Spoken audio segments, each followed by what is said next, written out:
Norberling would like to welcome everyone out to Cultivating Awareness in Our Daily Lives.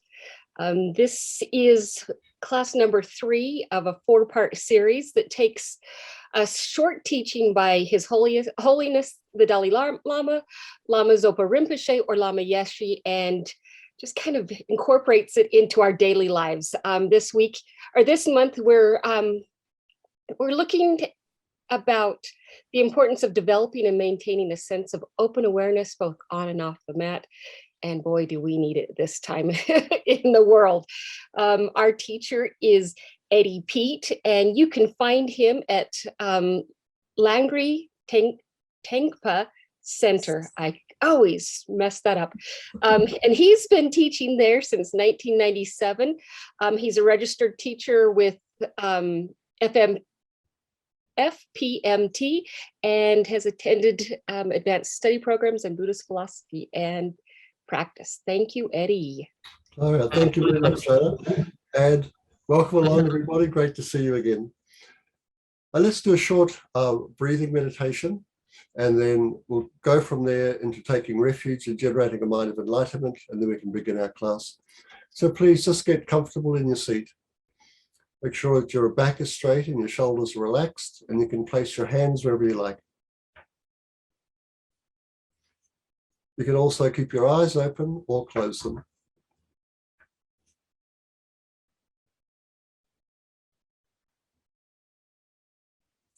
And when you're ready, notice the feelings that take place within the body whenever you inhale and exhale.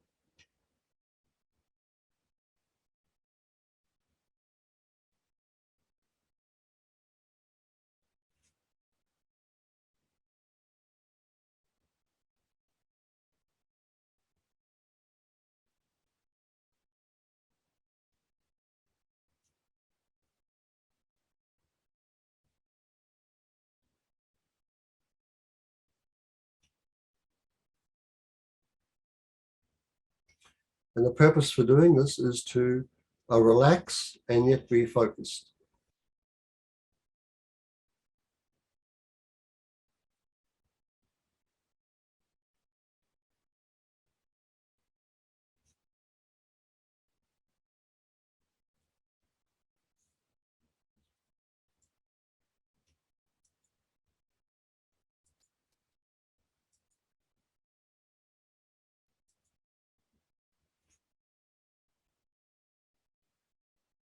So we're breathing normally and naturally, and the mind is focused upon the body, and it's aware of any movements and feelings within the body take place whenever we inhale or exhale.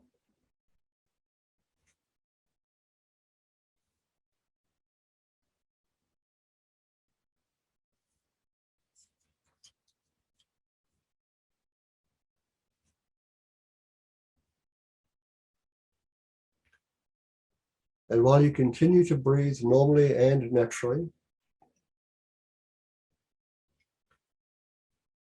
imagine that you're surrounded by all living beings who are doing exactly the same thing as you are.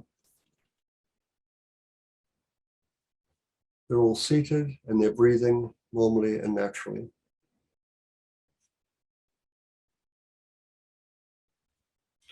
And in the space above everyone and in front of you appears the Buddhas and the Bodhisattvas, the deities and Dharma protectors, the hearers and solitary realizers. In fact, all the enlightened beings.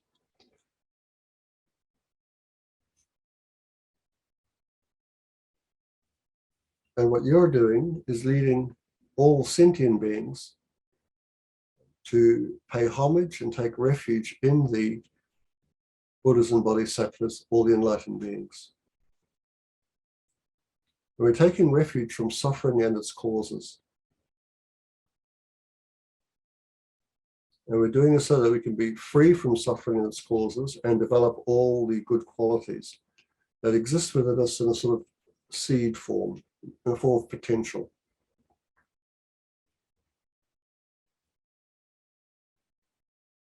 So let's take refuge. I go for refuge until I am enlightened to the Buddha, the Dharma, and the Supreme Assembly. By the merits I create through listening to the Dharma, may I become a Buddha to benefit all sentient beings. I go for refuge until I am enlightened to the Buddha, the Dharma, and the Supreme Assembly. By the merits I create through listening to the Dharma, may I become a Buddha to benefit all sentient beings. I go for refuge until I am enlightened to the Buddha, the Dharma, and the Supreme Assembly. By the merits I create through listening to the Dharma, may I become a Buddha to benefit all sentient beings. So now I think with this aspiration from the heart of the Buddha, rays of light and nectars pour forth and wash over you. They remove every hindrance and obstacle to the wishes that you have.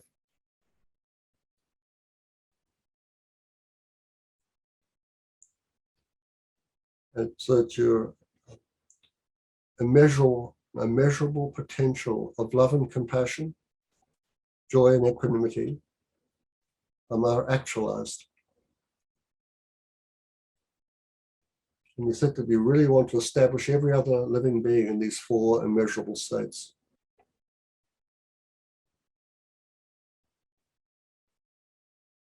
Then see yourself prostrating before the Buddhas and the Bodhisattvas, before the refuge field. Imagine yourself making offerings to them and then confessing every form of downfall and negativity, any form of unskillful behavior that you've done in the past.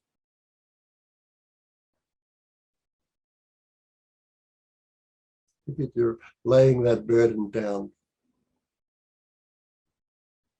And having done so, you rejoice in that and in the qualities of every other living being, whether they be enlightened or ordinary.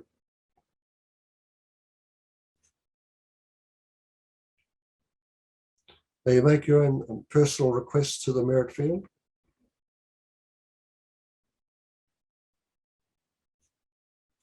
And you dedicate all the actions of your spiritual path to the goal.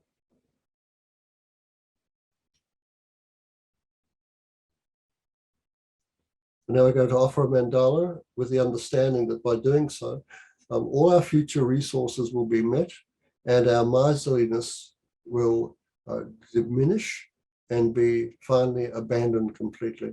So we have no more clinging to the body, to our conceptions, or to merit to be truly ours. So we can recite this short offering. This ground, anointed with perfume, strewn with flowers, adorned with Mount Meru, 4 continents, the sun and the moon. I imagine this as a Buddha field and offer it. May all living beings enjoy this pure land. Idam Guru Ratna Mandala Kamnayatayami. We release the mandala and it's accepted by the Buddhas, the Bodhisattvas in the merit field, and they smile at us with delight.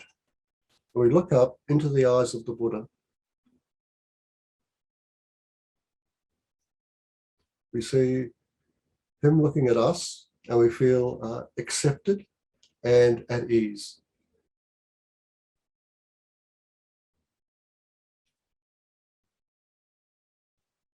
Now an emanation leaves the heart of the Buddha and moves through space, comes to abide above the crown of your head, facing the same direction you are. It descends, entering the crown of your head and coming down to rest at the level of your heart, whereby its radiance begins to expand, filling your body and mind. The light goes out through the pores of your skin and fills the 10 directions of space.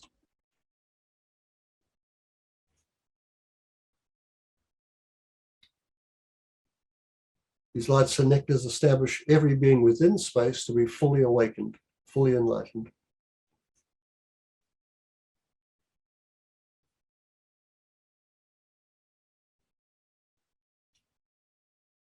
And you rest within this vast field of enlightenment with a sense of joy.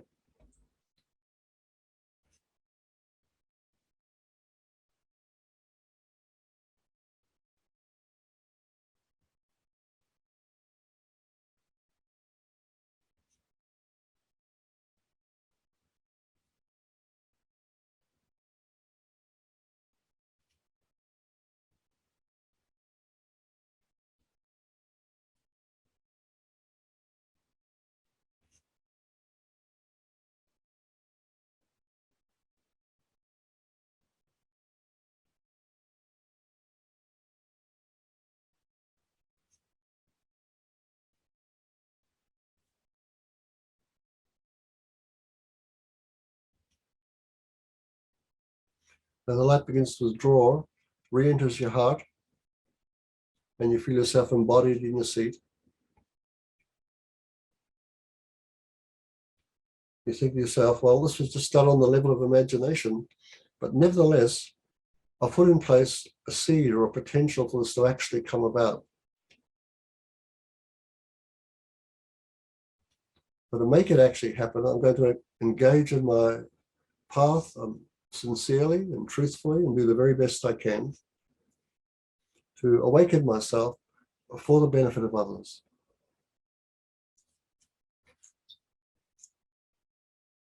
And with that, you breathe in deeply through your nostrils. Then exhale through your mouth. Allow your eyes to open and flutter a few times. Move your arms, hands, your legs, your limbs, whatever way you like, and just to be comfortable back in your seat.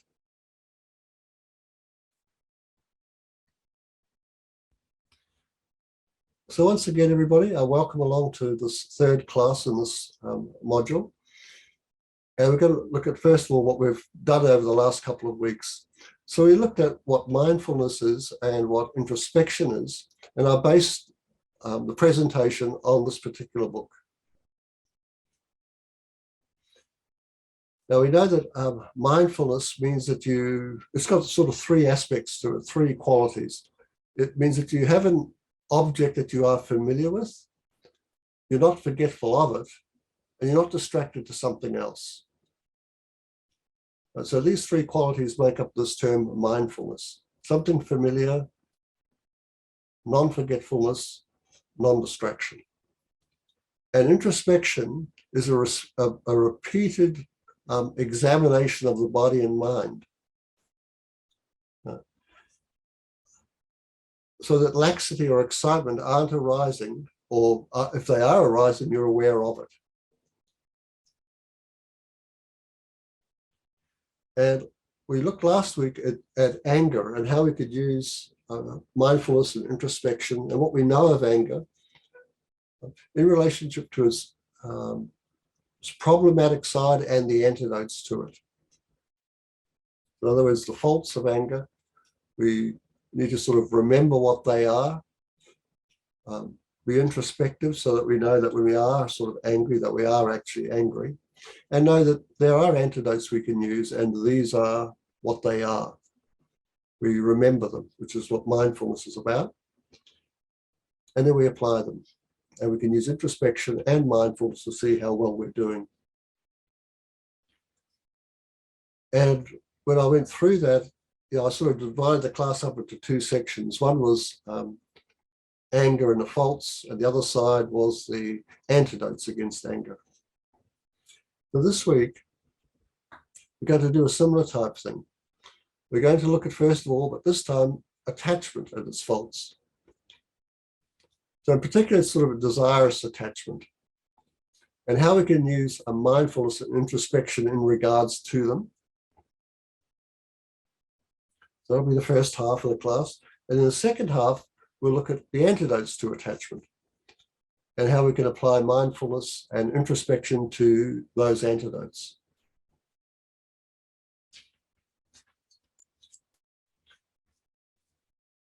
This is some of the material I've been relying upon. Now, this book here called Buddhist Psychology, I mentioned it last week. What's terrific about this, it talks about the very subtle and gross states of the afflictive emotions. So this time, last week we looked at the very subtle and gross states of anger. Today we'll do it with desirous attachment.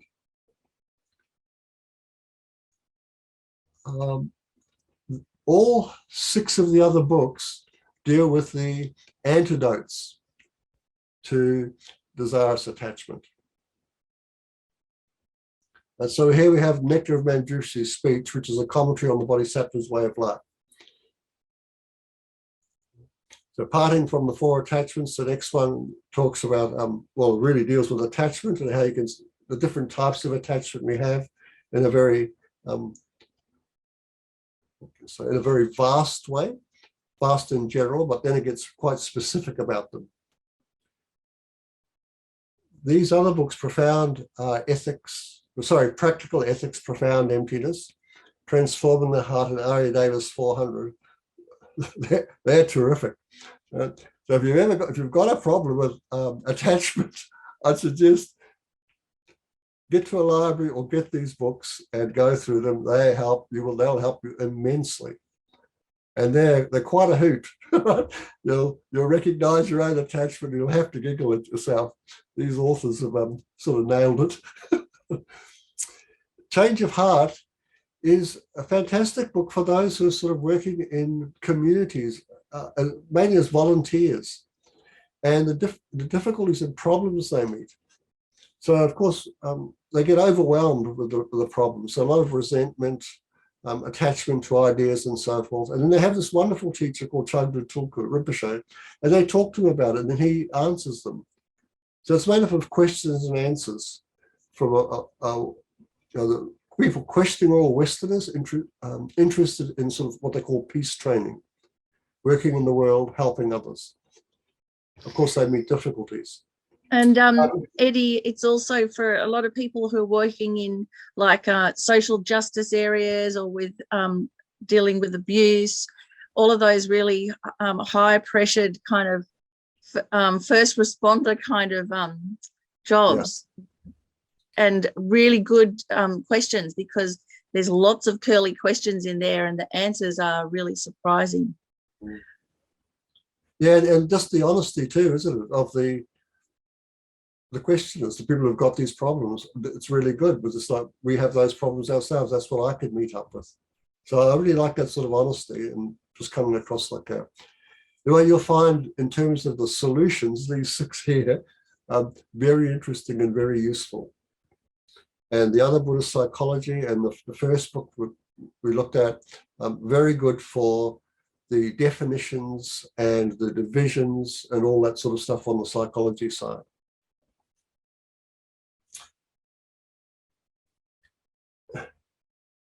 So again, I'm using this quote.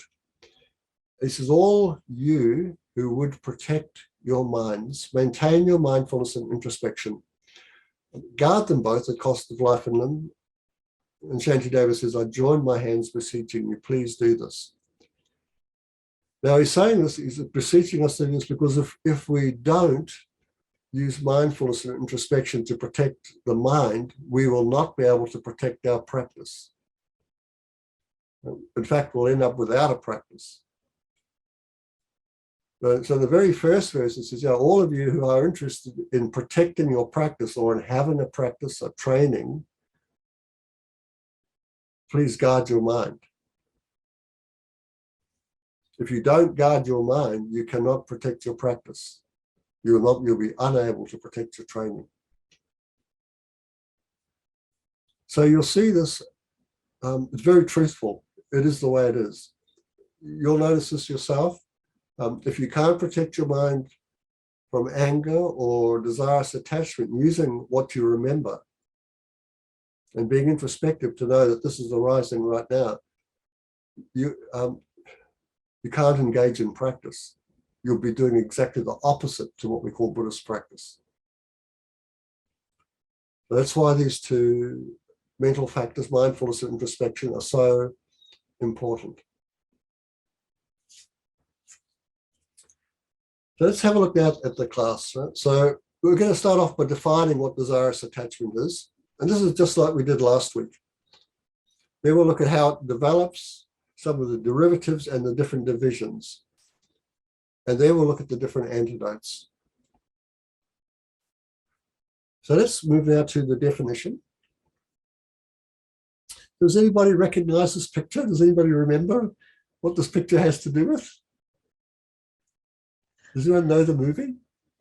A defining movie of the 1980s. So what was this called, Biffy? It was called Wings of Desire. Wings of Desire. And it was about an angel who wanted to become like humans because they had desire. He wanted to feel again.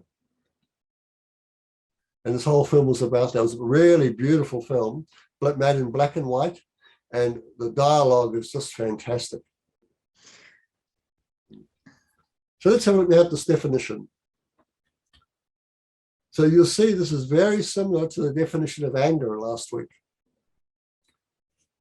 So the definition is a deluded mental factor that observes its contaminated object, regards it as a cause of happiness, and wishes for it. So again, the questions we need to ask ourselves of this to sort of just get it in there and ask ourselves, first of all, what is it? Why is this mental factor deluded? Why is it called deluded? And our answer to ourselves will be because its attention is inappropriate. So what does that mean? It means that the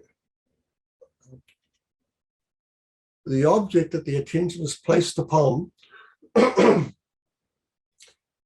is apprehending the object as if it intrinsically exists, as if it objectively, inherently exists, meaning existing independent of the mind, having nothing to do with mind. Mind's just getting at it. It's already there. And the qualities of the object inhere or are within the object. So if the parts of this object are agreeable, beautiful, likable, the object is that.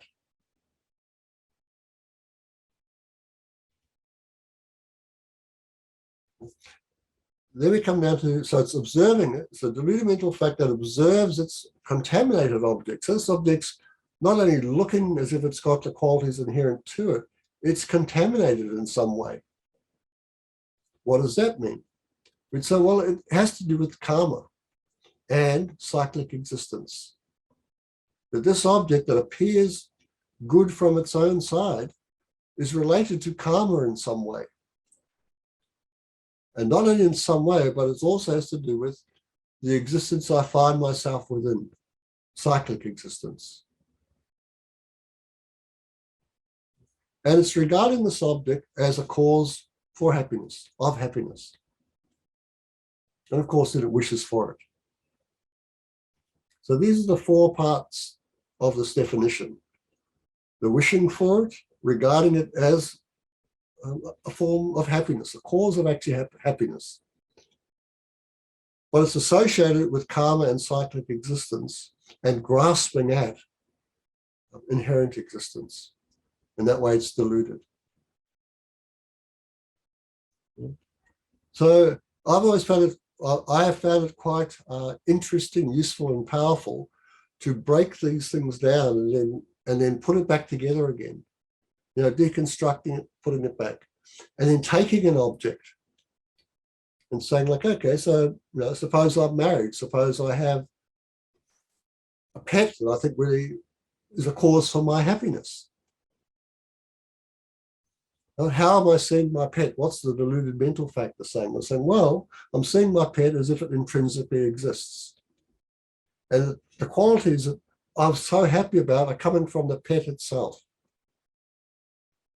But this pet has to do with my karma, and it has karma of its own. And actually, it's a cause for cyclic existence.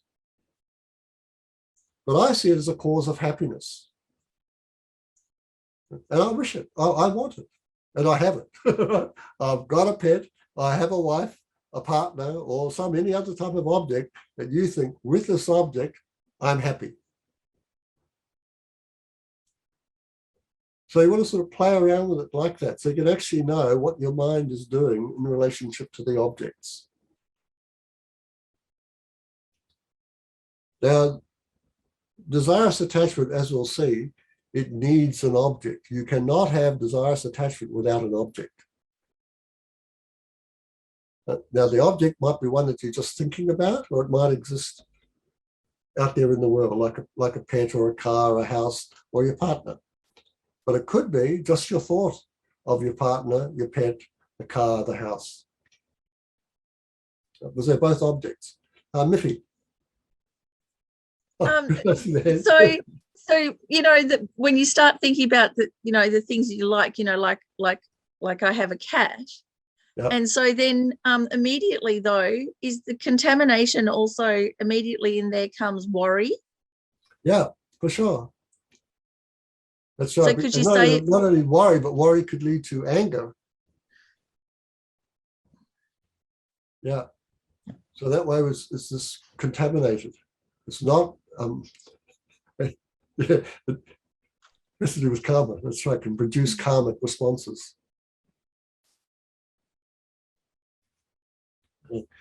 So I do encourage you, this is why I put these definitions up. For later, you probably forget them, but you can always go back later on, and that slide is there with the definition. And then you can break it down and go, okay, when desirous attachment arises within myself, I'm aware of it. I know what's going on here. I'm looking at the object, I'm apprehending it, and it is appearing intrinsically existent. And you know what that means? It means it's separate from our mind, having its own existence without any dependence upon me, without any dependence upon my own mind. It just appears to be there. And the qualities that I'm attracted to are within the object. They don't have anything to do with me. They're like coming at me to attract me. And I desire it. It is desirable. I feel that way about it. I want it, so forth. And I wish to have it. So these four things all sort of make up this term called desirous attachment.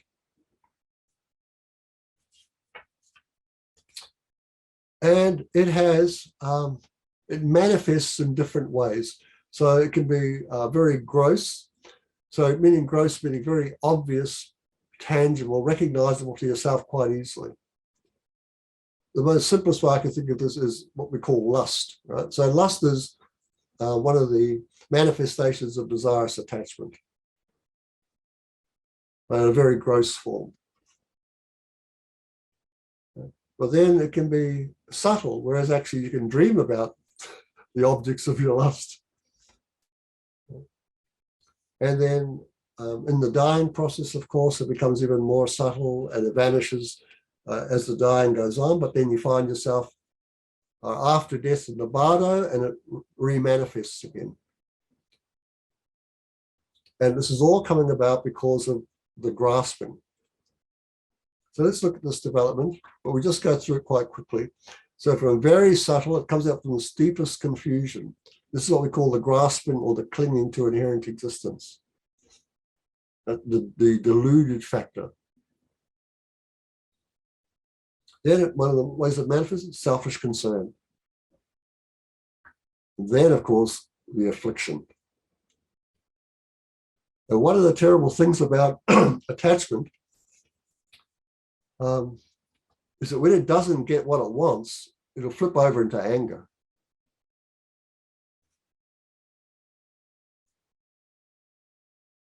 So this is a terrible thing about it. So we could say much more about this in terms of its subtlety and so forth, but I really want to get over. I'll just bring you through the production of it, and really we need to concentrate on the antidotes, don't we? Now, so here, look at the development of the gross desirous attachment. So we begin with a perception of a concept or a conception, an idea or the perception.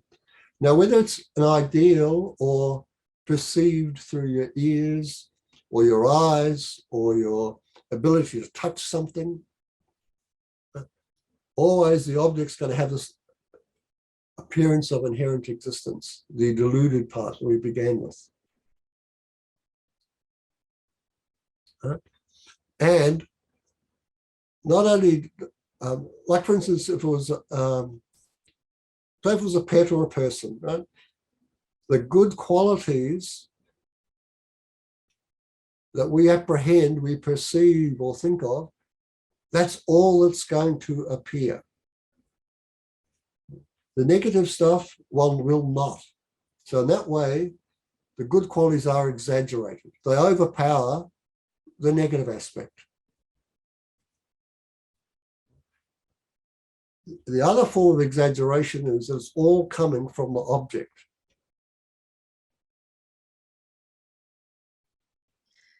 Yeah, so Eddie, that's the really difficult thing, because when you're in the throes of attachment, you kind of can be aware, oh yeah, I'm probably going a bit overboard, or I'm a bit obsessed.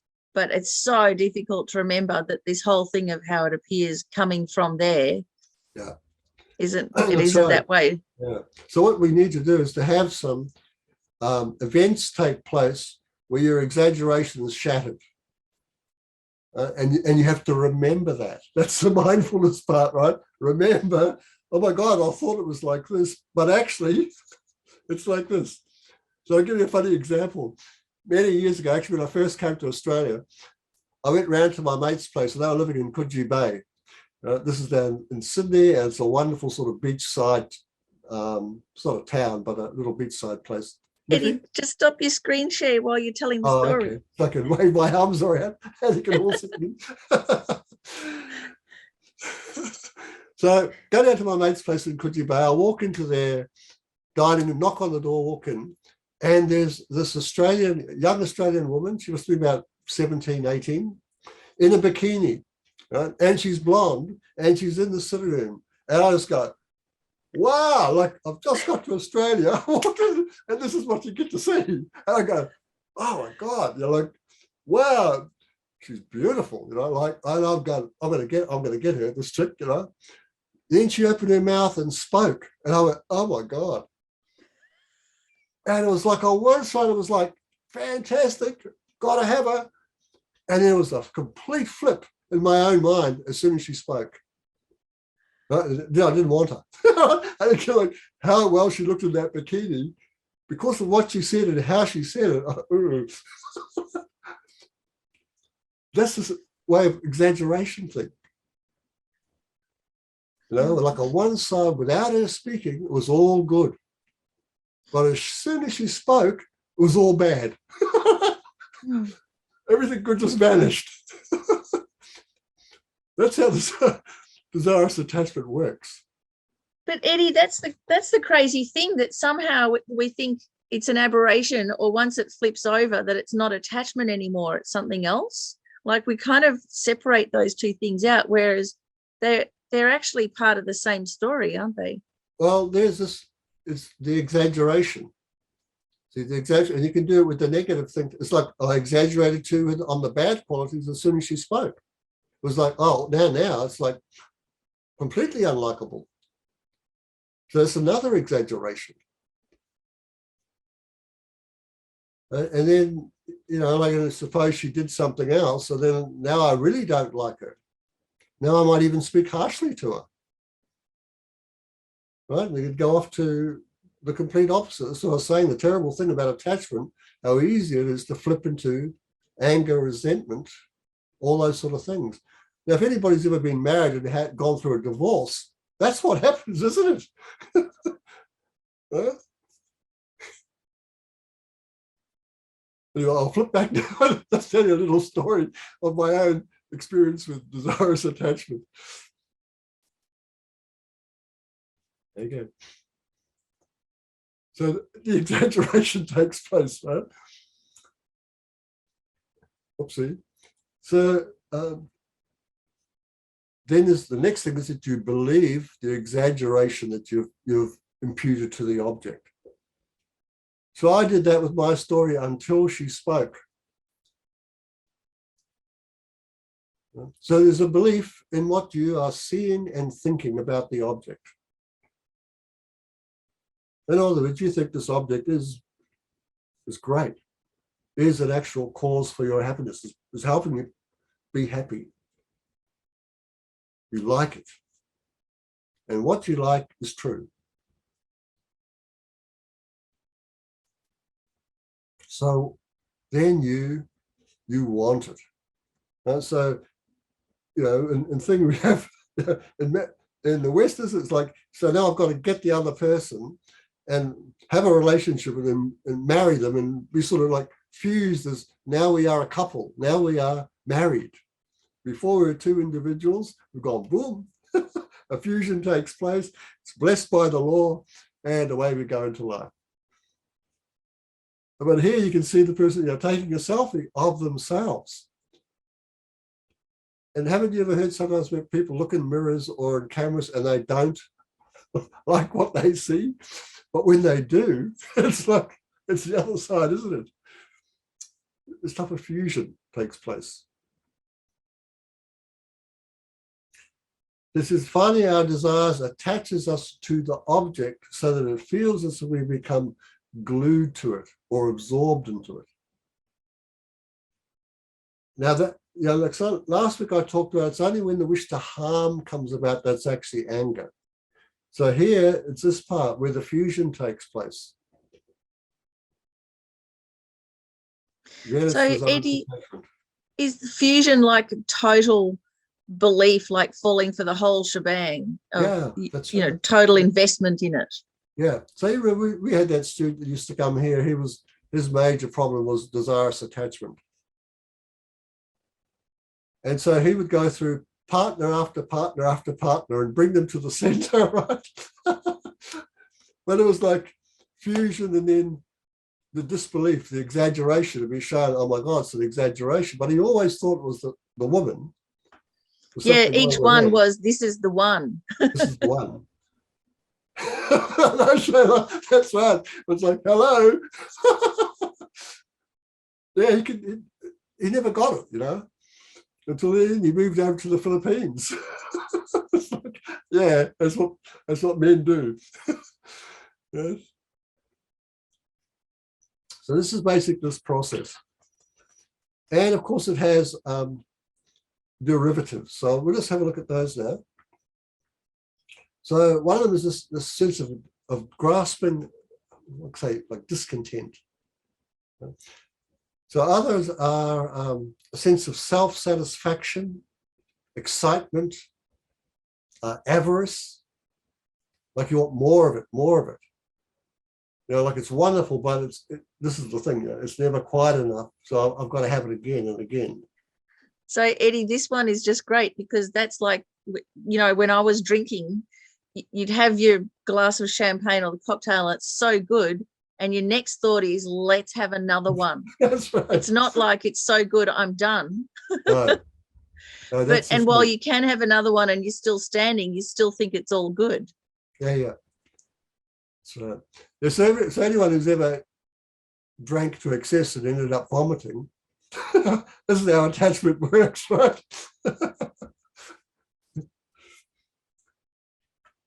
So, and there's others derived from it. So here we can have a sort of a passion for power, and like greater greed, prejudice,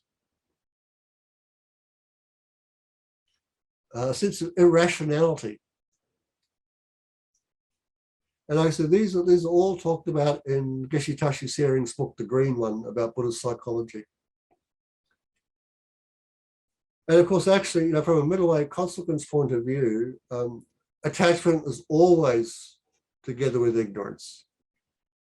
It's just to the different degrees.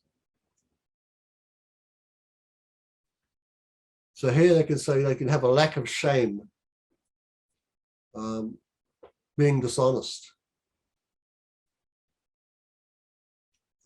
pretension. So these are just three of them. And now we're going to look at the divisions of it. So in terms of entity, object, and time.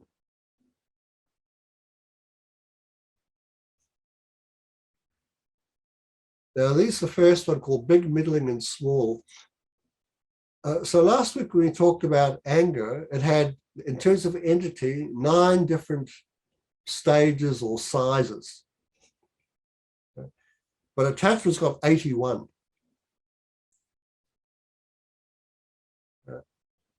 So there's 9 forms within the desire realm that we find ourselves in, and the other 72 are in the form and formless realms. And so there's 4 stages in each of those, and there's 9 for each of them. So that's how you get this huge, huge amount. And yeah, you can see how attachment ties us into cyclic existence, because that's what's going on here. The overestimation of how good cyclic existence is. So we find ourselves being reborn again and again and again and again into it. And we can have desirous attachment to different places, to different enjoyments, and to the bodies of others and ourselves. And these can take place in the past, and even recollecting the past, like right now, or even imagining them in the future.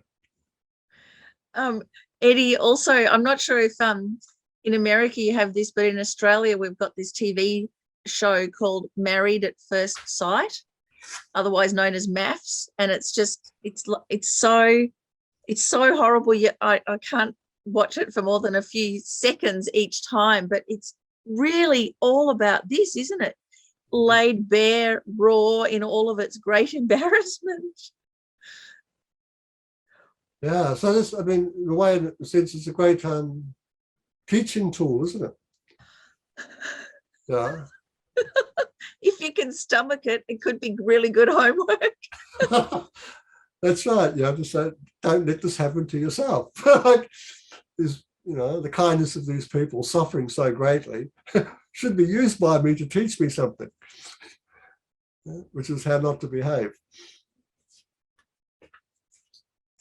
So let's now we're going to have a look at some of these places, enjoyments, and bodies, just sort of briefly, and then we'll go and then we'll begin to have a look at the antidotes to desirous attachment.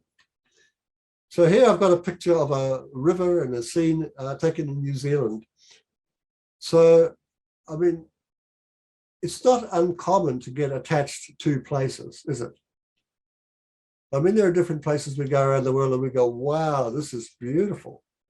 You know, I'd love to live here, we say. I could spend the rest of my life here. So, yeah, like this picture here is taken in autumn. And like I love autumn. But, you know, when we're there, we're saying these things, you know, we forget winter, right? Don't we? Like, hello, winter's going to come. You know, and that's what I was saying, this exaggeration. Right? Then enjoy. Eddie, Yes, also the same thing happens with travel too. So, you know, you really want to travel. You have we've right. So missed being able to travel with COVID, and yet actually when we do travel, there's all of the stuff ups with tickets, trying to find a place, terrible plumbing. Like, it's really exhausting traveling. Everything could go wrong, but that's not what we're thinking about. I know. Now, actually, in relation to, I'll tell you another story. So there was a great Zen master, a great Buddhist master that came to Brisbane and gave a teaching and said, okay, I'm going to do a retreat down in Melbourne. And it was this lovely centre, all set up. And so one of the people, the person I went with said, oh, I'd love to go there. I'm going to go. It sounds terrific. So she went, and, you know, full of anticipation. It's going to be a great thing. She's going to get introduced to the nature of the mind, because this guy was sort of a Dzogchen master, but had also been taught and was the pupil of the Dalai Lama. So it was this really nice, really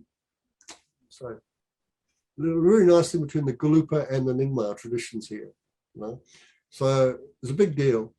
So she bought her tickets pretty much immediately, went down to Melbourne, went to the retreat centre, and then ended up in a room with a woman who snored really loudly.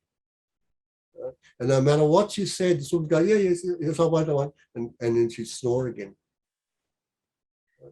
Anyway, my friend got on to me on Messenger, was telling me about this, what it was like, you know. So I said, can you take your mattress up and go out in the hallway? And it was like, no, all these things. Anyway, the next day she went and asked for her money back and left. She could have just got earplugs. Yeah, but, you know, but anyway, it's one of those things, isn't it? You know, we project wonder and goodness and all these sort of things on an event or a place, and anything else that might interfere with us is not seen by us until it happens. And then the resentment, the anger, the blame, all that, then that, you know, then the other, you get the flip side of it.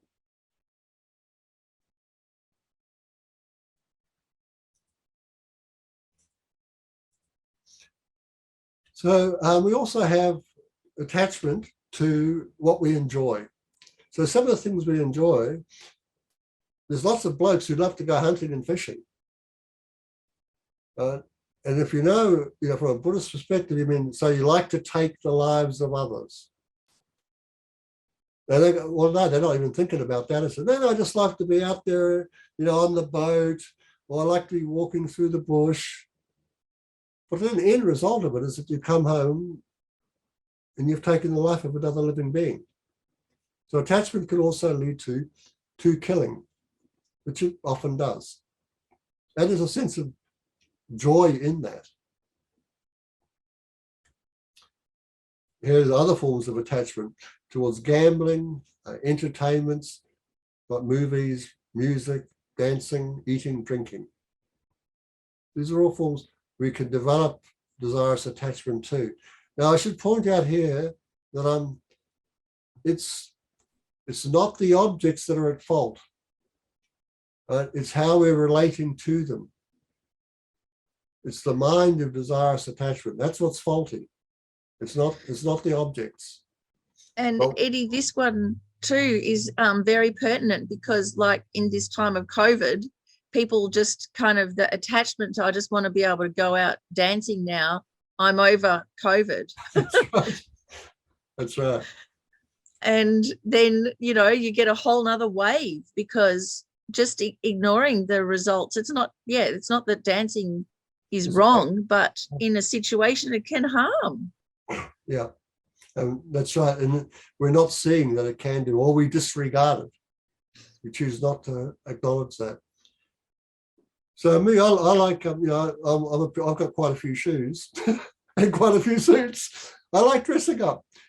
There's lots of people who do, but you can be attached to it. One of the easiest ways to find out whether you're attached is just have somebody take it away from you and just see how you behave. Right? You'll know very quickly. So there's attachment to different enjoyments. And of course, there's also attachment to intoxicants. So this material here comes out of the Practical Ethics and Profound Emptiness, but also Geshe Tegchog, which is written by Geshe Tegchog, and also Transforming the Heart. So there's a commentary on the practice of the 37 Bodhisattvas, and this commentary on Nagarjuna's Precious Garland. This is where you get a great deal of good information about the antidotes and so forth. But with intoxicants, he says, from intoxicants come the world's disdain, your own failure, and the loss of your wealth. Confused, you do what you should not. Therefore, always refrain from intoxicants. Now, once again, it's not the fault of the intoxicant, right? It's the desirous attachment that gets you to take too much of it until you become confused and do what you shouldn't do. So like I say, you have to check yourself. Like if you have a glass of wine after a meal, or you've got this idea, oh, red wine's really good and healthy, you go, yeah, okay, how much of it do you have? So if you can be disciplined and go, well, I just have a small glass. I don't become intoxicated. You go, okay, that's okay. But if you find you do become confused and do things that you don't recollect or shouldn't do, then you should restrain yourself. Eddie, I had a birthday party like this once where, I invited everyone to my party and then woke up the next day and thought, nobody came to my party, and started calling them all and saying, why didn't you come? Why didn't you come? Yeah. And actually, everybody came to my party. I got blotto, wandered around the neighborhood and lost every single one of the presents that everybody gave me. Oh my God. Far out. And then rang them up to berate them, to say, where were you? And they're like, no, Miffy, where were you?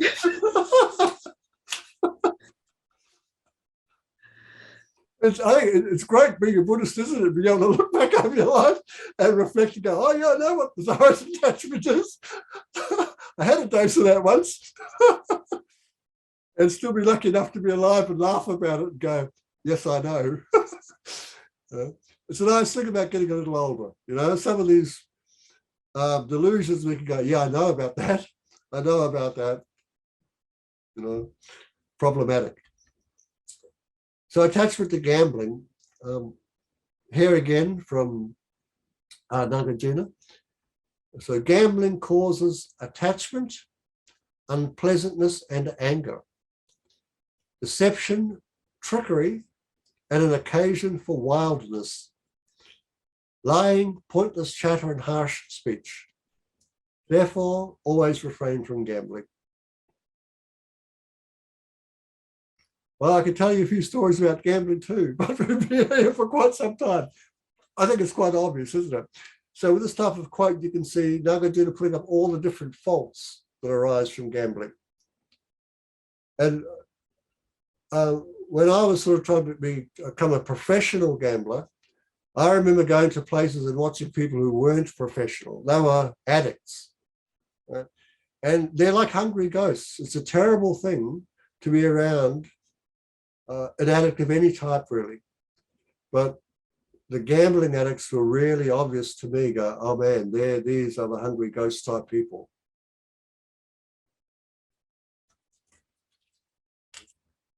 Now, the other attachment, of course, is that we have is to bodies.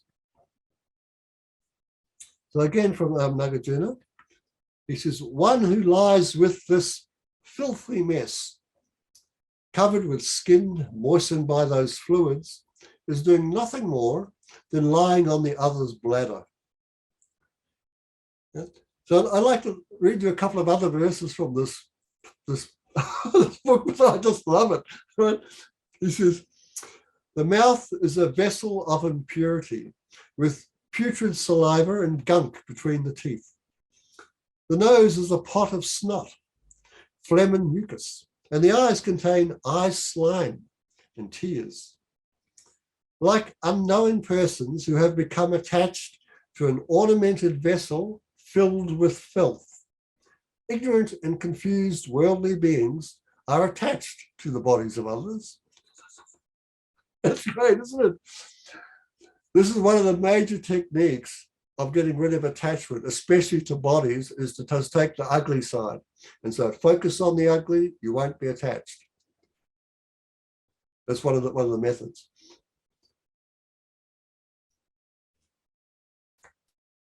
I'm just cracking up because I remember, when you're a kid and it's like, the boys try and kiss you or something, you go, boy germs, boy germs. That's right. Yeah. That's right. There you go. And then something happens. Then as an adult, I'm thinking, okay, so you want to kiss somebody, but then, if they spat it in a cup and handed it to you, you'd still go, gross. That's right. Yeah. That's right. So in it, to summarize, I've got this verse up to summarize to say, like, if we have any form of attachment at all, this is what you should know about yourself. It's coming from a lovely verse called Parting from the Four Attachments. This is there. If you cling to this life, so clinging is like having attachment. If you cling to this life, you are not a spiritual practitioner. If you cling to the three realms, that is not renunciation. If you cling to your own self-interest, you're not a bodhisattva. And if grasping arises, it's not the view.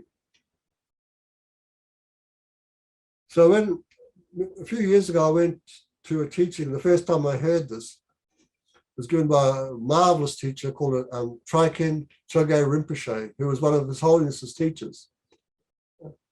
When he taught this, there were people crying everywhere, outside the Gompa, inside the Gompa, and my wife had just passed away when I took this teaching. And I was just going, this is amazing, wonderful teaching. And I loved it how everybody was crying, because I thought, this is the wake-up call. It tells you whether you are a practitioner, where you are exactly. So no matter how many years you might be practicing, if you had any of these, like, this tells you about yourself. So I thought that's good. We need to know about ourselves. We need to teach. That's the idea of having teachings, to be like a mirror, to say, actually, I think this about me, but actually, the mirror of the Dharma is saying something else. That's good. So, therefore, I will take in hand and well protect this mind of mine by recollecting what you've just seen and thought about. Because if I can't guard and discipline the mind, then what use to me are many other disciplines.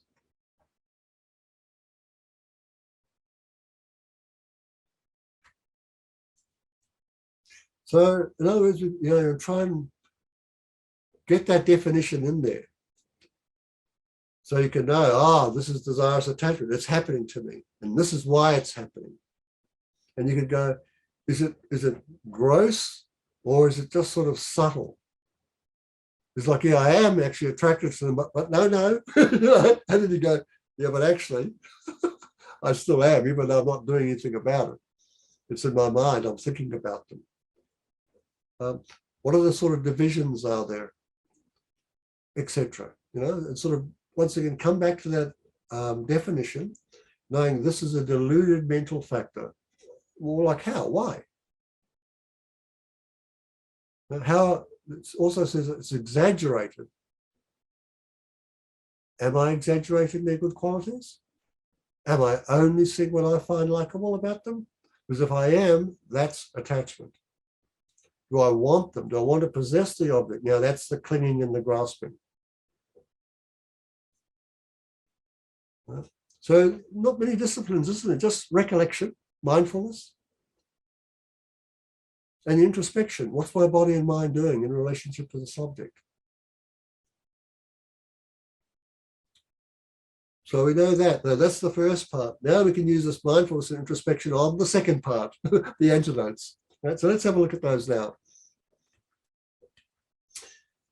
So this is very similar to last week. Whatever you think is wonderful, wish to possess, wish to have forever, think it's great, it is in the nature of change. It's quite interesting about attachmentism, is either your own mind can change, and now the object is not so likable, or else the object will change, and it will change. This has no control of its own. So it's impermanent by nature. The other thing is, like I said, put the spiritual walker and the spiritual master on the crown of your head or at your heart. And so, wow, if my teacher could see my heart right now and how I'm relating to this object, is that suitable? And you might go, no. Actually, I remember sometimes in classes when the students would talk, the teacher would talk about the omniscience of the Buddha. And then I sort of go, you mean they see me in the shower? You go, wherever you are. Body, speech, and mind.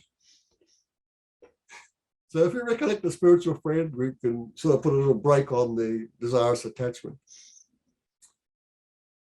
Because it's a delusion, it has no other purpose than to cause you harm.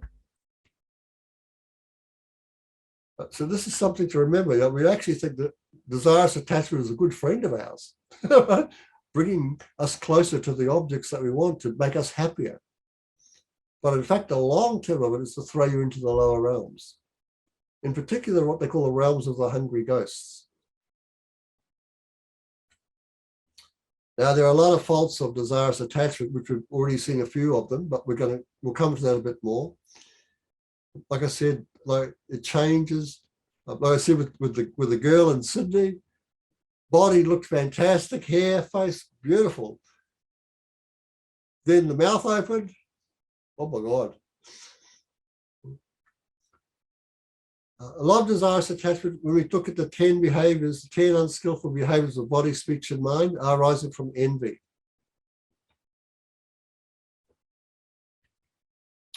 And so karma. So the ripening result is rebirth in the lower realms. The environmental result is to be homeless, or to find yourself in really stinky environments, bad smelling environments. The experiential result is to find yourself in relationships that fall apart, that have a lot of distrust involved in them, where either you or your partner will play up. You don't trust each other. And of course, the behavioral result is that you keep on being, you keep chasing the field, right? You're a flirty bloke, flirty woman, and you keep seeking different partners. So there are 4 negative outcomes of having the karma produced from desirous attachment. Of course, desirous attachment will just destroy the refuge, just like anger does. So in the Pali tradition, ignorance is not the major thing that they focus on, it's desire. It's just what they call attachment. Because that's what keeps us in cyclic existence. It prevents us seeing the faults of cyclic existence, the negative side. So I remember hearing of this when Geshe taught it. He said, we have no problems with having renunciation towards suffering and its causes. But we all love the happiness that comes about with cyclic existence, the pleasures. He says, that's where we've actually got to work.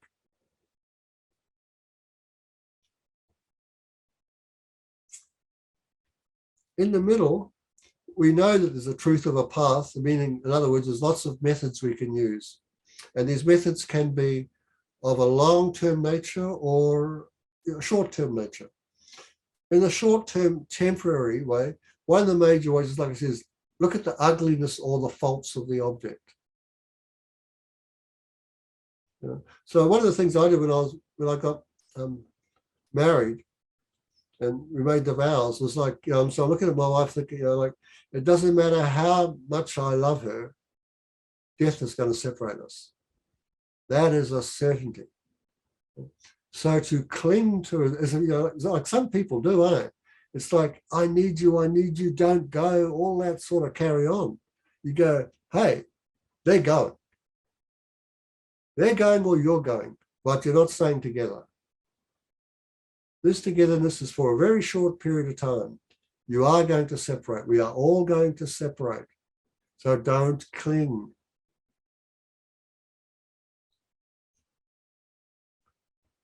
Everything comes to an end. Anything that comes together will come to an end. The 12 dependent links shows us how desirous attachment forms and how it can be broken. 3 higher trainings, of course, this is why, to get you out of cyclic existence, to stop the clinging, the grasping, and the craving. So we engage in the higher trainings of ethics to liberate ourselves completely from the rebirth process. We're able to concentrate our mind on the temporary methods and the long-term permanent methods, and to engage in that sort of concentration. We need to hold our mind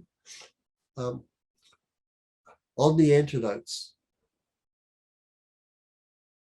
That's what concentration's for. In the wisdom, we analyze. Higher training in wisdom. So that brings about the long-term freedom from desirous attachment. In terms of the great scope, we use, instead of looking at the ugliness of the objects, especially when they're people, we look at the people with compassion. We see, as a man, I'll put it from that point of view, if the man has desirous attachment to the woman and she's younger than himself, he should look at her as his sister. No, sorry, as his child, as his daughter. If they're the same age, daughter. Sister. Same age sister, younger daughter, old age mother. And it's not so much that you look for them, that you want them to be happy, because that's, the happiness can lead to the desirous attachment. You want to see them from the perspective of compassion. That my daughter, my sister, my mother is suffering. And Eddie, that one's so effective because there's all those movies, of say, you know, a father that's going off to a brothel and whatever, and then he discovers that, oh no, my daughter is working there, and now suddenly it's unacceptable. But beforehand, you know, it didn't matter. Right. Yeah. There's also the equalizing and exchanging self and other practice.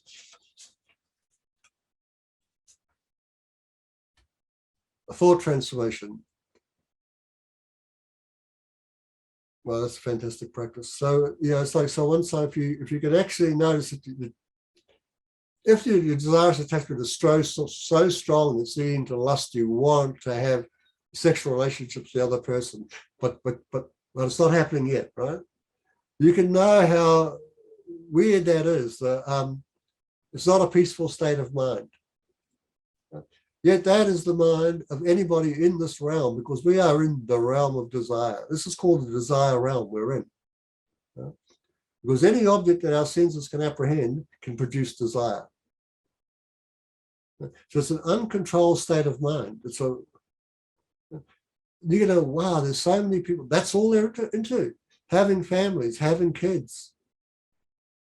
You go, wow, this, like, let me take that desire. Let me have it all. Let me use mine as a foundation or a basis for everybody else's. Let them be free of it. Let them be in a state of peace. So we can transform it in that way. Make it a form of, you know, us having more compassion, deeper compassion for others. All the perfections work against them. And of course, emptiness does also. So, Eddie, I've got to say, this list, it's so, I just find it so clarifying, because you hear about all different kind of remedies for attachment here, there, and everywhere, and they're often quite not contradictory, but really different. And this places them each in like kind of what frame of mind you're in as to what remedy is going to be the most useful to apply immediately. Yeah, when I sort of came up with this, I was just going through the stages of the path, you know, the 14 steps, and going, okay, there's got to be an antidote in each one. There's always something to abandon, always something to adopt, and just sort of thought it through, and I'll just put them up. So yeah, I like, because often, like, if, you know, sometimes you might be so overwhelmed that doing a thought transformation thing of like taking on everybody else's, it's just too much. You're not up to that yet. So yeah. then faults of desire, or, you know, you know, the karmic results is far more, keeps you in check. Yeah, but one of the reasons I wanted to put it up like this is so that, you know, all of us who are watching this, listening to me, if you forget, like, just download this part, right? And go, okay, wherever I am, I'm okay. I can find an antidote anywhere in here. I don't need to be suddenly lost. You know, I've got something I can grab hold of. I've got a Dharma I can hold on to and use it. And of course, these, of course, are the big ones, the Buddha nature, highest Yoga Tantra, Mahamudra, and Dzogchen. So if you're advanced enough that you can actually use this, all of these, here, they're really talking about taking the energy of desirous attachment, because you can't take desirous attachment itself and transform it into a path, but you can take the energy of it. So the energy actually can bring about what they call discriminating awareness. So the flip side of, you know, we call desirous attachment a poison. The healing aspect of it is the discriminating awareness. You know, there's different techniques in there too. But let's go now to the faults of attachment. The simplest fault that I've found very useful for myself, and you might too, is that you're never satisfied. It is never enough. And it's like if you pointed out before, you know, like if it could just be once, it'll be it. It'd be great. Well, you might think it'd be great, wouldn't it? Like, you know, I've found the woman or the man or the car of my desires. It's fantastic. I've got it. Finally, I'm the president. You know, it's not enough. It never ends. This is one of Now, the great now faults. I've got to be the president again. Yeah, I don't want to be anything other than the president. So, and this is a quote I love from the 37 Practices of Bodhisattvas, because this is the truth. Sensual pleasures are like salt water. The more you indulge, the more thirst increases. Abandon at once those things that breed clinging attachment. This is the practice of bodhisattvas.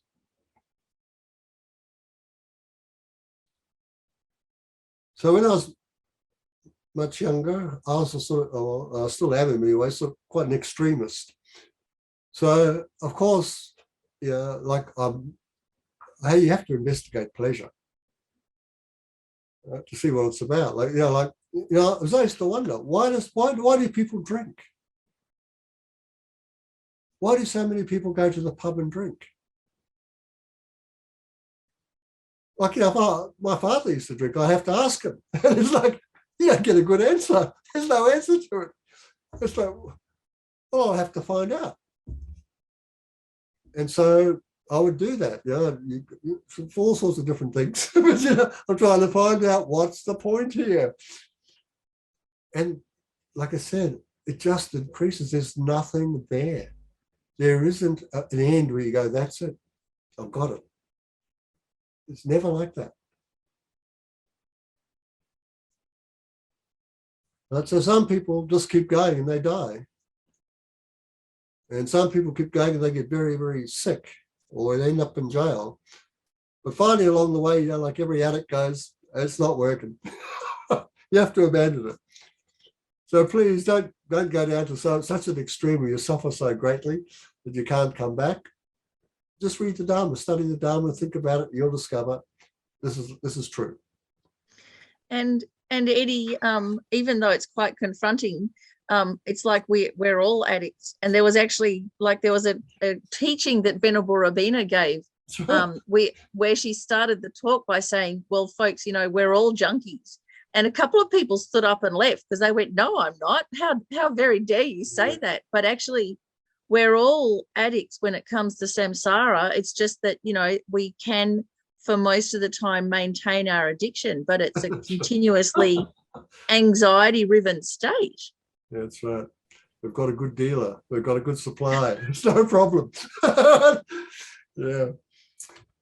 Anyway, now here's some methods for abandonment. So we're going to start with those, right? So question your logic. Second, equanimity is the base. Like last week, equanimity is the basis for getting rid of attachment and aversion. Eddie, I'm looking at this picture and I'm thinking, like when you got to do public speaking and you just imagine everyone in their undies to make it equanimity. Yeah. Thought translation, offer the victories and directed awareness. So let's have a look at these now. So questioning the logic. You're going to go, the thing is first, what is the main cause for my desirous attachment? Why do I feel so attracted to this object? Now, the wrong answer here is it's the object. It's not the object.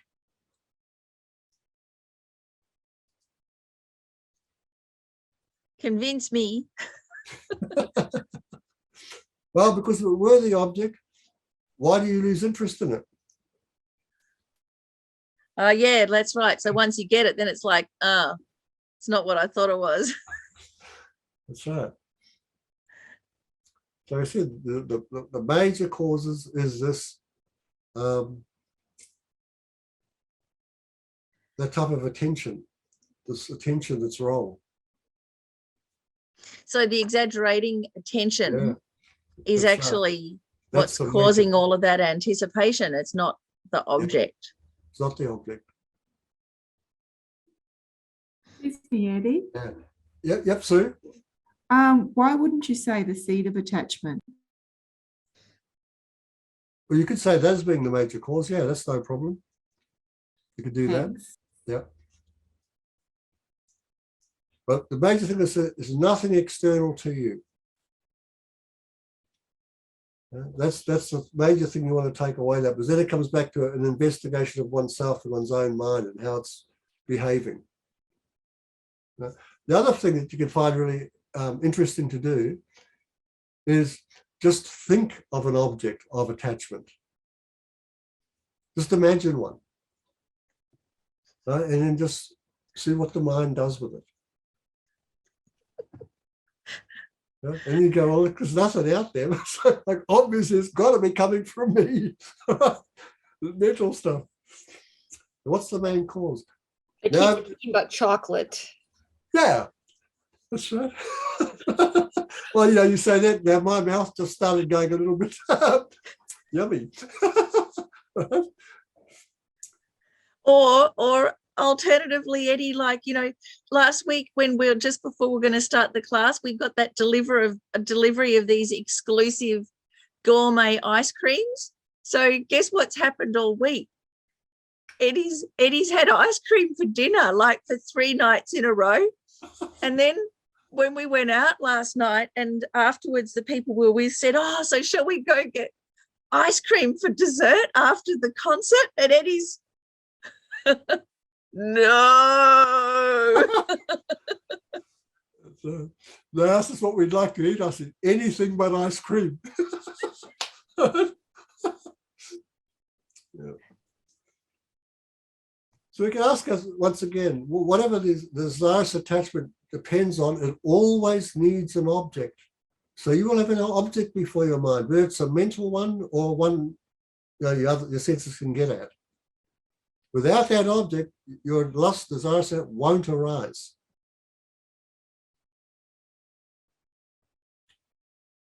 Who does lust hurt? One, you can be certain yourself, but it also hurts the other person because you're not dealing with them as a person. You're relating to them as an object that supports your happiness. It's about you. Right? There's a sense of great selfishness.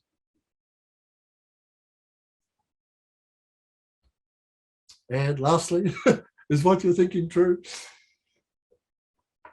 You're probably, maybe not.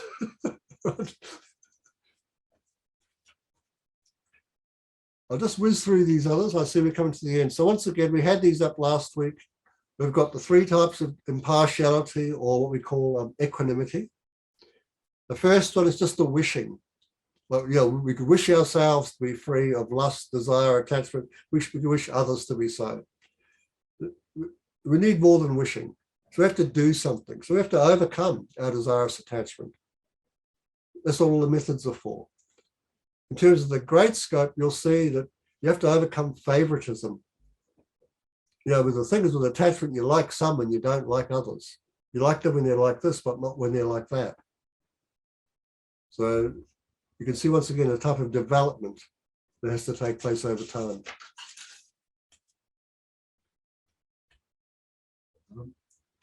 Once again, another type of development through the 4 immeasurable practices. We are biased with our attachment, others are too. We're the same in that way. Wishing that all beings have happiness, being free from a desirous attachment, this over-exaggeration and the clinging, which is problematic. We wish that others be free of it as well as ourselves. This is an actual source of suffering. It's called one of the 3 major sources of suffering. In the 12 links, it's right in the middle there, you know, it's the rooster or the pigeon. One grain is not enough. We need another and another and another, and they go from one to the other. And we know that desirous attachment like keeps you in the cycle of up and down, the cycle of dissatisfaction and rebirth. So we make, you know, we have to have enough of it. And it's all summed up in this verse. How wonderful it would be if all sentient beings were free from suffering and its causes. May they be free. And you could just change this to go from desiring attachment and its causes. May they be free from desirous attachment, lust and its causes. I shall cause them to be free. But please inspire me to do this for them. You know, imagine the rain of nectar and lights coming down, washing you free, and then approach others. Now, it's not the objects that are wrong.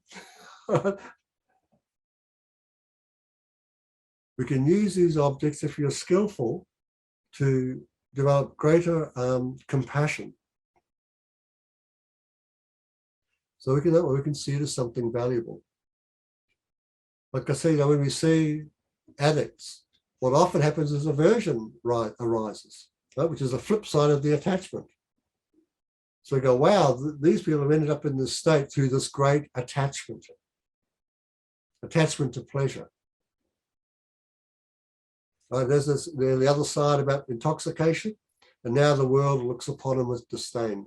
Now they've lost their reputation, their ability to make a living. Now they're in the gutter. That is the fault of desirous attachment. Compassion to the other.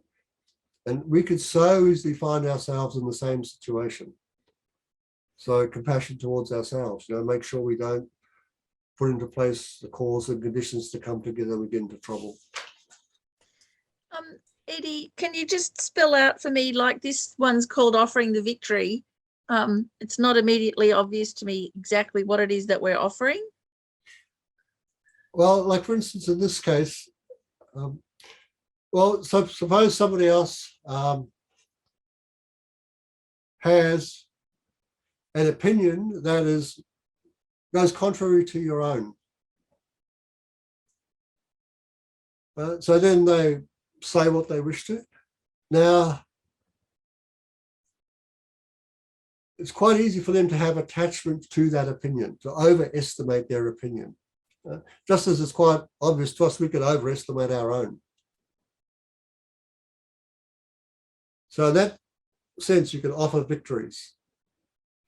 It's the same sort of thing when you look at, you know, the people in power, the politics, who have the money, right? So we know, well, they got the money through the acts of generosity from past lives. And also some of the unskillful things they've done in this life, which is going to actually lead to more suffering for them. So if they are wealthy, we should go, the victory here is, in past lives, they've had enough merit and virtue to accumulate wealth. If they have the power in past lives, they had very good speech to bring communities together. Now the result comes about. And so it's more of a victory of karma. And we see So then the right side. This immediately stops resentment and actually like helps you generate compassion for them, because clearly then so many people with power or wealth don't do anything good with it, just create more causes for suffering. That's right. Yeah. So we're seeing this as something valuable for us to develop our good qualities in dependence upon.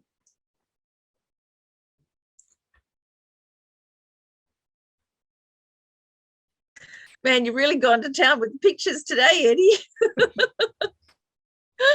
So when we see others who are like hungry ghosts, greedy, we know those are forms of suffering. So in terms of the giving and taking, we can imagine this greed and suffering in all different forms, and we can take it upon our own indifference and self-cherishing and offer them kindness.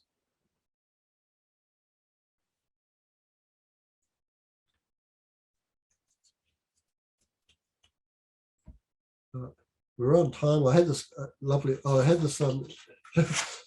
meditation, but we don't have time, so we just keep going. Hang on. With the awareness. We've got Eddie, we've got like 5 minutes at least. So do the meditation. Okay. Well, we can do it with relation to the last one and this one, because it actually combines the two.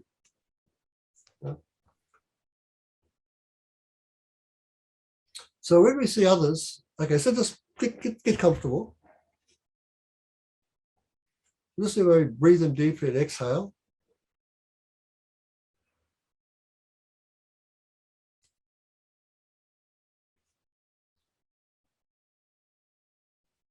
So imagine in front of you a number of different addicts. They could be hard drug users or alcoholics or gamblers. They've hurt themselves and they've hurt their families. And we don't particularly want to have anything to do with them. We are sort of indifferent to their plight.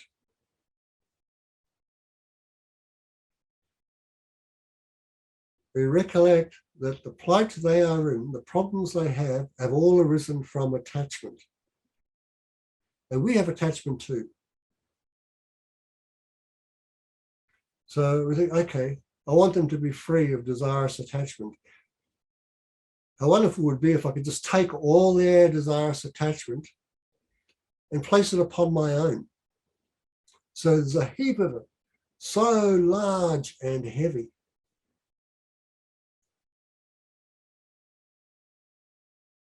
You think, now attachment, is it physical or mental? So it's mental. So apart from the mind, there is no attachment. Not even a hair's breadth of attachment. Apart from the mind, there is no attachment. Yet when I observe my own mind, past and future states don't exist. The past has ceased to be, while the future, though subject to cessation, has not yet arrived. So all I've got is the present. But the present moment of the mind is what? What do you see? What do you experience?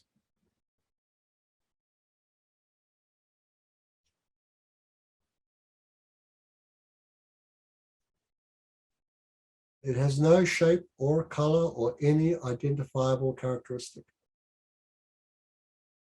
Not existing in any manner, your mind is abiding like space. So what's called attachment is a mere name. It has no referent at all. Can you see that?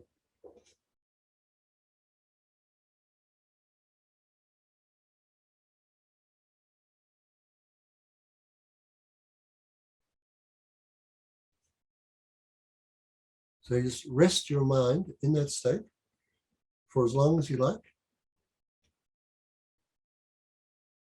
And see that what is called attachment is a mere name.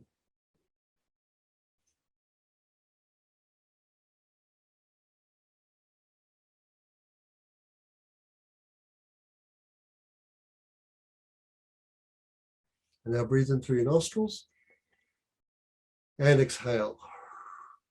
And just come back. So this is how you use the giving and taking meditation in combination with method and wisdom. The method is to imagine it all as this huge, heavy, horrible thing, but that you can take it all. But then like you go, well, where is it that I've taken? What is it that I've taken? Where is it? I've got it all. Where is it? And you see its absolute nature. It's like space. It's only existing in a name. There's nothing more to it than that. And notice the difference when you use the method side. How a sense of, it could be a sense of aversion arises, like it's too real. Right? Like, that also shows you how you make things up, how you construct reality. Using names, ideas. We've got this thing called attachment. It's like this, all the ideas. But you look into the idea, what's there? Absolutely nothing. And that's what I said before, this gives you the wisdom of a discriminating awareness. Because the awareness is looking at what I think attachment is. So the awareness that discriminates is being sharpened, built up. You're becoming more, that wisdom is more developed in you.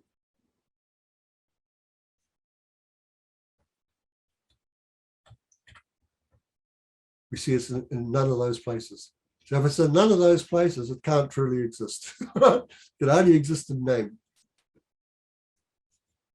So I hope it was a little bit useful for you, and you get some sort of insight into this thing.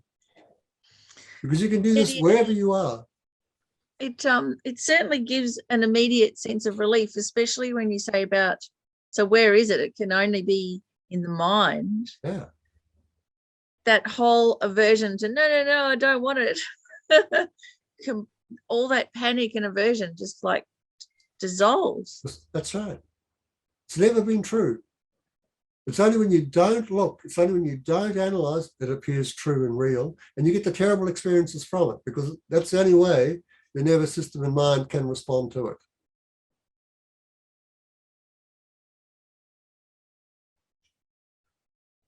But finally, whoops. Yeah, my desire got the best of me. I'm halfway through the ice cream, and I haven't even noticed I opened it. Whoopsie. What to do? Well, Don't eat ice cream in the ice cream on secret. ago. I'll have that tomorrow. Had enough ice cream. So what do you do? Just start again. Start again. Like catch your mind. Catch what your mind is doing. Remove it from the object. Place it on a neutral object. Do the analysis. And in this way, you see that desirous attachment is adventitious, meaning it'll only arise if you have the object. If you put the object and start engaging with the object, you'll get desirous attachment. That's the only time it does. It's just notice what's going on now. Is your mind engaged with anything desirable? Because if it's not, you haven't got desirous attachment, have you? But put something in there and you will have. So Eddie, in the case of being halfway through the tub of ice cream, then like there's no way I'm going to put it down. Whilst, so then what? Then actually just like go, I'm going to enjoy it. And what happens, you put it down because what is enjoyable is that sort of tastes like I'm about to vomit now. Like you get that funny little thing, isn't it? It's like just that little bit too much. It's like, well, that's how it is with me. It's like you get to it nearly too late. Well, it's too late. Then you put the lid on it. And what? And then instead of going, that didn't happen. No, that did happen. Admit it, because that's the thing. Yeah, like, right. you know, we have that, and then we just blank it out and go, it wasn't me, didn't happen. Like just even in your own mind. There you go. Well, it wasn't you. You can say that's desirous attachment. There's desirous attachment right at work. There's greed right at work right now. And now I feel sick. That's the outcome of desirous attachment, suffering. So then, oh my God. So then what happened, Eddie, like on the third night of ice cream for dinner? Oh, well, that was a different ice cream.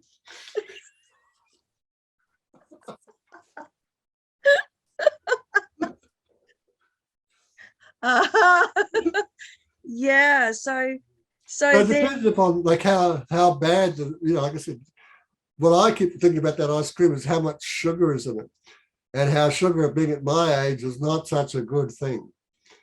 Yes, it's sweet and it keeps you eating, but it's got these other bad outcomes. So I'll have to remind myself of that often enough. But I have the same problem with sweet biscuits and apple cakes with cream on them. Desirous attachment is one of my problems, for sure. But there are some things that I can actually stop myself. So I don't need the drinking and drugging anymore, and I'm not womanizing anymore. So I'm just kind of like, no, that sort of thing. That's the high stuff. I still have to deal with my appetites, of course, with eating, and I'll still have a big appetite for art. listening to music and watching movies. And I was sort of working at that because I know that takes away too much time in terms of Dharma. I can't do both. So it's once again, it's like looking at the faults of it. If I do a lot of movies and music, I know my mind's heavily entertained. It makes it very hard to concentrate and do meditations.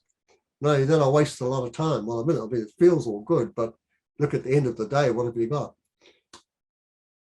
So actually, that's a really interesting point that you brought up, Eddie, of how you, in a way, you're thinking of the benefits of Dharma outweigh and are more important than the pleasure, say, of binge watching something or other. And that's what I found too at Langri Tampa Center, that I gave up a whole lifestyle to come and be a program coordinator. And when I think of that lifestyle of all the circuses and all that kind of thing, I do actually really miss it. But Langri Tampa Center is bigger and better and more important, so I can let it go. I can let that old lifestyle go. But it wasn't like, oh, suddenly I'm not interested in that old lifestyle anymore. It's just that the ratio of the importance changed. Yeah. And this leads us to this discussion of what we mean by renunciation. Now, when we see that desirous attachment is a cause of suffering, you can just start letting it go, letting go your own attachment to things, because you know of its faults. Like I said, like one of the big faults of being entertained with music and movies is the time it takes up. And you go, my God, I'll never make any development with my mind if I keep doing this. So you naturally let it go. Eddie, also, Mandy said that the meditation really hit a nerve because her daughter is a meth addict, and this meditation, it's good. It's something that she can work with for her sake. Yeah. So the lovely thing with these meditations, you really want to try and integrate the wisdom and the method, especially with giving and taking. If you don't have the wisdom, at least intellectually, it'll become really heavy and you won't want to do this. And that's not what's meant to happen. You need to sort of see that conventionally it looks and appears like this and feels like that, but integrating with wisdom, the whole thing just falls apart. And you find that whatever's happening here is dependently arising. So dependent arising comes with a conventional. The description of suffering addicts in front of me, they're suffering, all of that, that's all conventionalities. It should lead us to like a deeper compassion. Because we're not just going to bliss out here on emptiness and have nothing happen. It's the phenomenon. And so then with that kind of sustains us over the time, but also to give up any kind of drug, you have to have not just the drug is the bad thing, but the incentives of something that's actually more important, like your kids. Right. That's right. And for us, it's like freedom. The freedom to actually be who we actually are and be able to extend that to others and help them. But I said, attachment will stop that. It's about me. Attachment's about me, getting me what I want, my pleasures.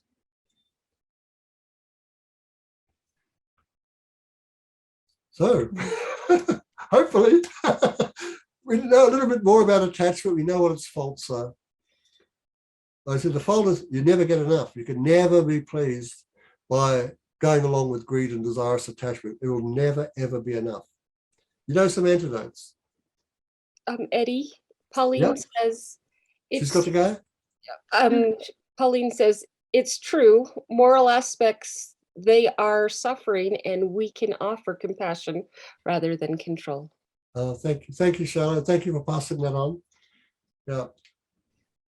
So try to remember something about this. Be a little bit more introspective and vigilant, and I can apply this to myself, so I know I don't just eat ice cream mindlessly.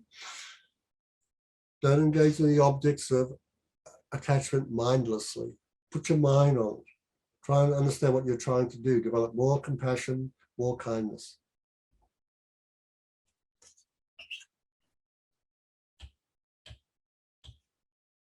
once again, we just identify them. We know what they are. We know we should apply mindfulness and vigilance to them to help ourselves and others.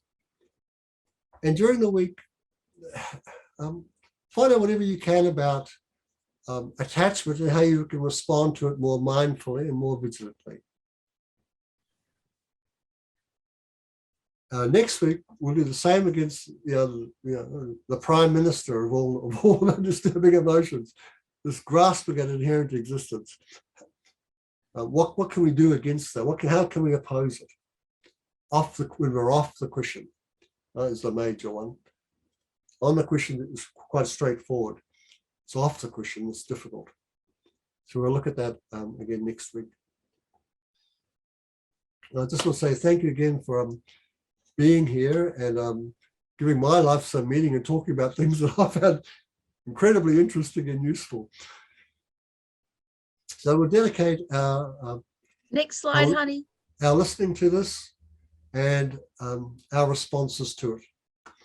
So due to the merits of these virtuous actions, may I quickly ascend the state of a Guru Buddha and lead all living beings without exception into that enlightened state. And may the supreme dual body Chitta, not yet born, arise and grow. May that born have no decline, but increase forevermore, such as long as space endures and there are beings within it, may we too remain to drive away the sorrows of their world. Okay. Stop the screen share, hun. Okay. Okay. Thank you once again for being here and giving an audience for the Dharma. Isn't Dharma wonderful? So we'll see you all again. Bye-bye. Thank you, Eddie.